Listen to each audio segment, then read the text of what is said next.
உங்க மேல கர்த்தருடைய பெட்டி இருந்துச்சுன்னா தான் யோர்தான் உங்களுக்கு பின்னிட்டு திரும்பும். நான் சொல்றேன், அந்த பெட்டி தான் தேவ மகிமை.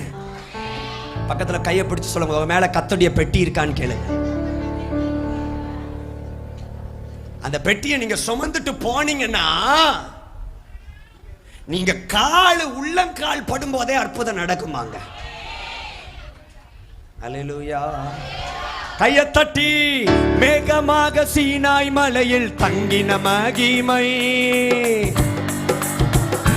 கையை தட்டி தாசனோடு முகமுகமாய் பேசின மகிமை. மேகமாக சீனாய் மலையில் தங்கின மகிமை. திரும்ப பாடுங்க.